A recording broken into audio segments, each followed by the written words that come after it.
السلام عليكم. النهارده كان في ماتش الاهلي وزد. يا ترى الماتش ده احنا كنا جامدين جدا فيه، حاجه تطمن يعني قبل ماتش الزمالك، ولا كان في سلبيات كتير جدا وفي حاجات كده صغيره تريكات لو اتنست هنزعل كلنا في ماتش الزمالك؟ في حاجات مهمه جدا وسلبيات خطيره لازم ناخد بالنا منها، ولازم كولر يفوق ليها علشان خاطر في جوه الايجابيات دي كلها كان في كام حاجه سلبيه ممكن تدمر ماتش الزمالك وتضيعه من ايده خالص لو هو ما خدش باله منها. هنشوف الكلام ده بعد الانترو.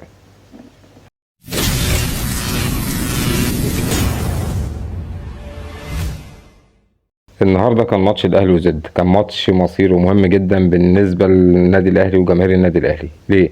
عشان انت توقف نظيف النقاط اللي انت بتتعرض له كل شويه. خلاص كده احنا ما عادش فيه نقاط نقدر نفرط فيها تاني، احنا عايزين ناخد الدوري مرتاح.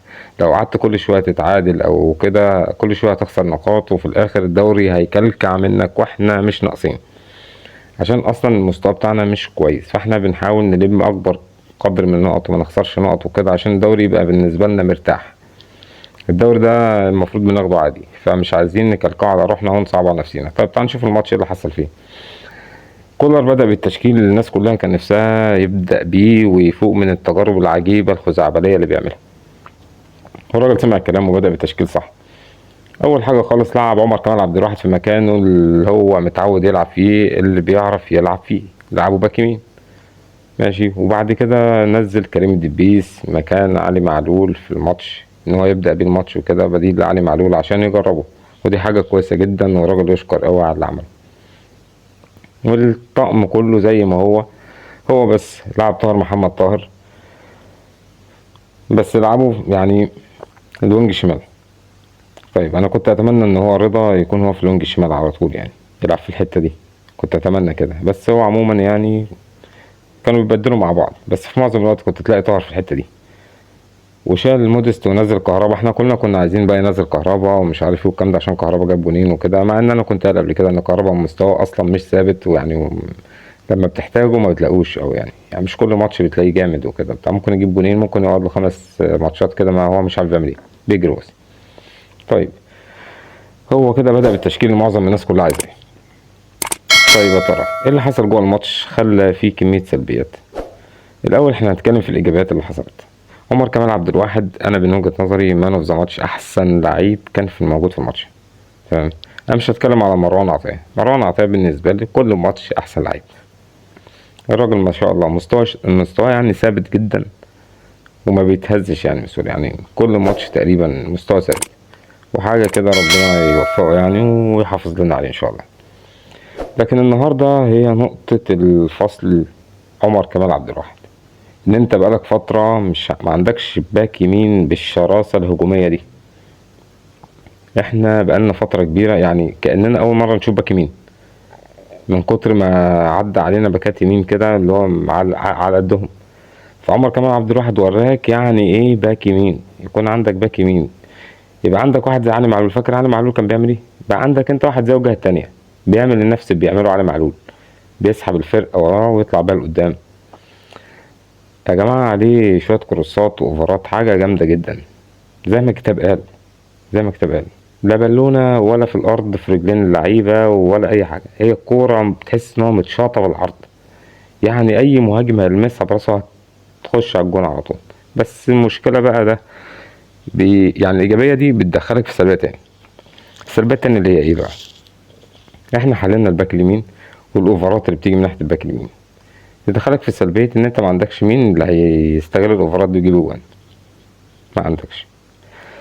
والدليل على كلامي ان كان في 9 فرص مؤكدين للنادي الاهلي، هتشوفهم معايا في الفيديو ده واوريهم لك انت وهتتفرج عليهم. دول ضاعوا عشان احنا ما عندناش حد يخلص. ما عندناش حد يخلص من الاخر يعني، مفيش مهاجم. وهنتكلم بعد كده على وسام، بس احنا بنتكلم قبل ما ينزل الحاج وسام.